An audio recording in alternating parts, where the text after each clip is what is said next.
Hi everyone, my name is Fabrizio Ferrari and I'm the globalist who wants to bring jang right into your kitchen. Buongiorno 제 친구, 안녕하세요. 셰프 파브리입니다.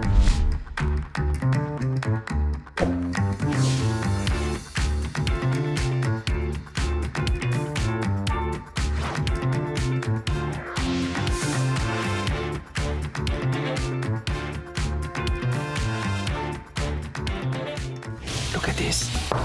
Beautiful kimchi juice. It's when all the outside.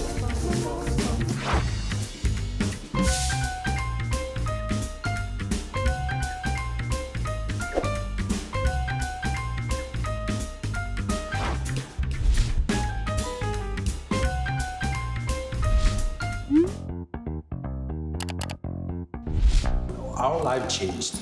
Now I cannot go on the street without being recognized and being called Fabri. It was a mix of pride and happiness and little bit of shock. Shocks. So I grew up into the restaurant world. I put the cherry on the cake because my parents, they did the best. And I came and I brought a little bit of a new vision, a more young vision, a more chemistry-oriented vision on the kitchens. Totally unexpected, the Michelin star came. This guy came into my kitchen. I always felt that there was some kind of good connection because his way of doing, his personality, his mindset. And I felt that I could match well with Korean people. For me, the key point of the Korean food shows is the teaching and the learning. This information, I reinterpret again to make my own style. So easy to pair with other kind of cuisines. It works perfectly. I always try to become a little Korean food Hansik ambassador myself. So you're in Korea. You've followed an interesting path, a TV personality path to Korea, and you've opened Fabrizio's Kitchen, which I would believe now is very hard to get into. The waiting list now is Yes, it became pretty hard to get in because the first reason is because it's not that big. So we have like 10 tables, so there's a lot of people that wants to go, so it became a little bit hard, but as a walk-in, it's not that hard. Yeah. So what are the signature dishes that you have there?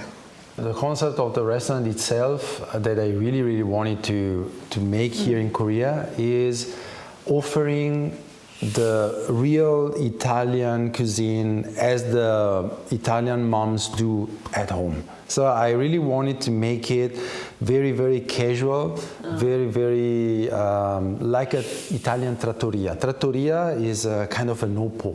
In Korea, that is an old establishment where you can go eat delicious food for a low price, not with bells and whistles, very heartwarming food. So I really want to make that concept. I think we kind of succeeded in that. I'm eager to try. Yeah. So, for example, what would I find there? Maybe a little different from somewhere else in Korea? You can find PPPpa스타. PPP파스타. Pasta, panna, piselli e prosciutto. Panna, 생크림. piselli, 완두콩. prosciutto, 잠봉구로 하는 거예요. 플레이팅. 오, 좋아요. 짜잔! So it's panna, prosciutto, piselli, which is some kind of recipe that was very hot in the 80s in Italy. So when I was born, and my father in his previous restaurant was serving the tortellini with that sauce, And it was, now if you do that in Italy, it's kind of old-fashioned kind of thing. But here in Korea, it was a new concept. And Korean people really like the cream pasta, so the creamy pasta. So I thought it could have been a hit.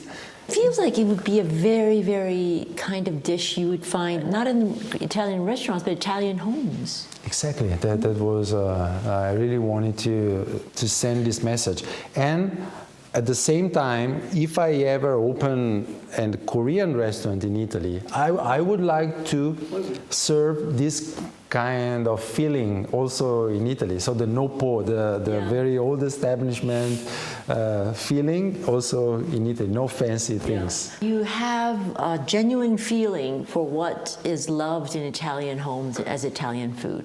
And you also have an understanding of Korean food, and you're getting more day by day, all the time. And this is, I guess, why they sometimes call you the Kotalian chef. It's like you have a mixture of two. How do you see the two mixing or harmonizing? They mix better than expected, than many people would think. Actually, it's not that difficult. The joining points between the two cuisines are a lot. Of course, the technique are different because here the flavor comes from the fermentation, from the jang. Fermentation already prepared for over 1 year, that kind of flavor. So you just have to put 1 spoon of that and the flavor it comes out. In Italy, in Italian cuisine, you have to create the kamtilmat, so that kind of savory taste from the onion. You make the sofrito, so that means a saute of the onion for a long time to extract that flavor. But apart from that, moppio, the very final destination of a dish, is the flavor. It has to be mashisoyo. It has to be very, very satisfying thing because food is important. It's a very important thing for Korean and for Italian. So the final goal is always that, is making something rich, something that you eat it and you feel very, very satisfied. It's just not just nourishment, it's just more something that you really have to enjoy and you have to feel it. But food, because it's so important, it's also difficult to create new nuances because people still compare everything to what they remember as the food that they loved when they were small. Yes. So sometimes I think you would get good reaction, but sometimes like, this is not what I mean. This is not Korean food, or this is not Italian food. Yes, sometimes of course, but that is part of the chef's life. You have to accept criticism and the accolades. So, but actually, with the jang, gochujang, doenjang, and ganjang, is so easy to pair with other kind of cuisines. Because those are condiments. They are the base of Korean cuisine, but at the same time, it's something that can get into very different food and with very different purpose of enhancing that kind of food. So if you put gochujang in the lasagna or in the tomato sauce for making the spaghetti al pomodoro, which is our very national dish, it works perfectly. Gochujang.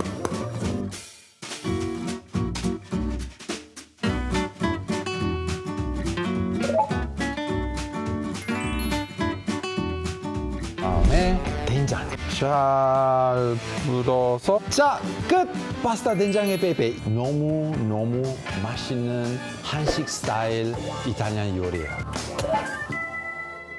So you've done it, and it's been well received by even your Italian? Yes, especially by Italian. When I was working in my previous restaurant in Italy, I did many of these kind of fusion experiments, and the people were just amazed. What about the other way around? What are there, like the extracting of the flavors on a pan or over the fire that you utilize in Korean food? On the other hand, for Korean person, I have to admit very, very honestly that Korean people is a little bit less adventurous than Italian people. So if you present something exceptionally different from their own background, perception of Italian food, they are a little bit puzzled. But I discovered one thing. The most important thing is the explanation. Is the explanation of the history and the concept behind that dish. If you explain to the customer, to the person eating, what's behind what they're actually eating, they accept it. They try, wow, oh, you're right, and then they say. So the explanation is the base of the acceptance from the other party, from the other persons.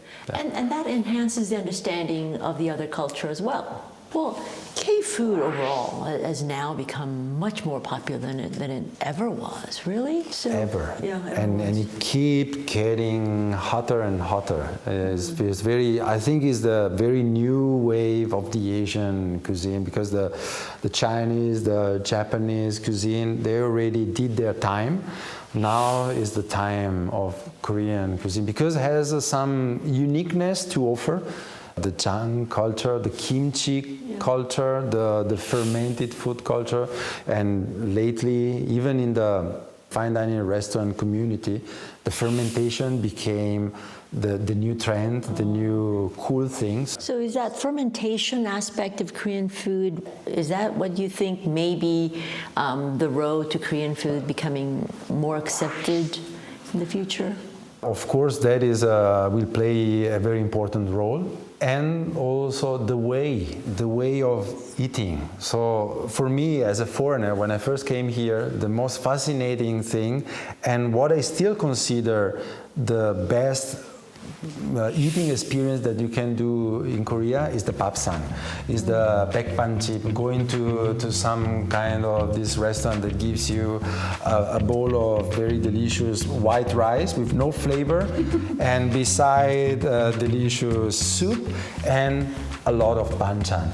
And you can do your own combination. You can try this and this, or just this one with just the rice. You can make your own meal mixing together. Even visually, it's beautiful to watch these different colors, different textures, different things together. That is very, very fascinating. This also could be a strong selling point of And it's Korean also a food. healthy way to eat too. I mean, it's not, you don't have to finish everything in front of you. Definitely healthy, because the fermented food is healthy. There's also in Korea, there's also this kind of very cool concept of using the seasonality. So using the seasonal products. So now is the season of this. Let's do the namul, so the blanched vegetable with this one, because now is there. Now you can find wild in the fields and things.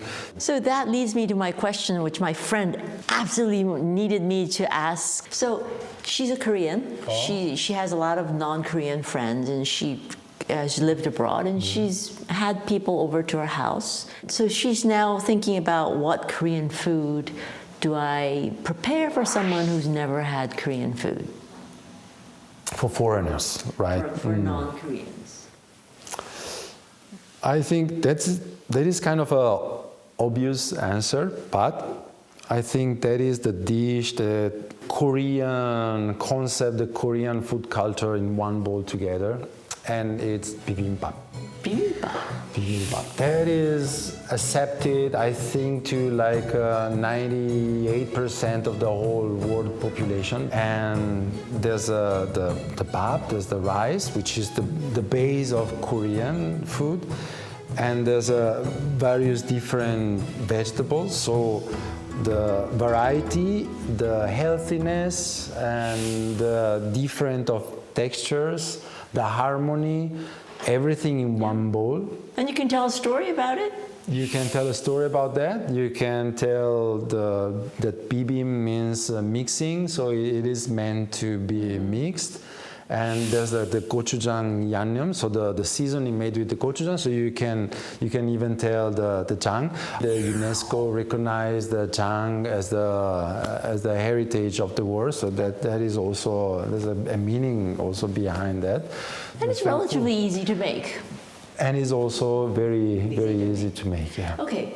Now, you've obviously are well known on the TV, but you have a YouTube channel, you teach at a university. You've obviously sort of are spreading your wings in terms of trying different things. Where are you heading? What fascinates you now? More than this, 10 years ago, I would have never. I don't think anyone that you knew 10 years ago would have imagined you would be Fabri chef. No, not even in my wildest dreams. I would have never expected to be here with you talking for AriranTV and being a professor here to teach the Korean students. For now, I really like this the YouTube and the broadcast activity, because that let me give me a platform to let the world know, if they want, about the Korean food culture. Since I fell in love with Korean food, I always try to become a little Korean food Hansik ambassador myself. So having YouTube and television is having a platform to share this passion with the world. So yes, I really love that. Well, congratulations, and I already hear you have a huge followers on your YouTube channel. I wish you the very best, and I'm curious to see where else you're going to go. Thank you very much. Maybe in a couple of years, if you invite me again, then you have a different story to tell. I will have some updates. I really hope some crazy updates. Yeah. Well, we hope so too. Thank you very much for inviting me. It's been pleasure and honor to be here and to have this very, very fun chat with you. Yes, the pleasure was all mine. Thank you very much. And that's it for me. I'll be back next week with another globalist who is putting Korea on the map. Sun Ji out.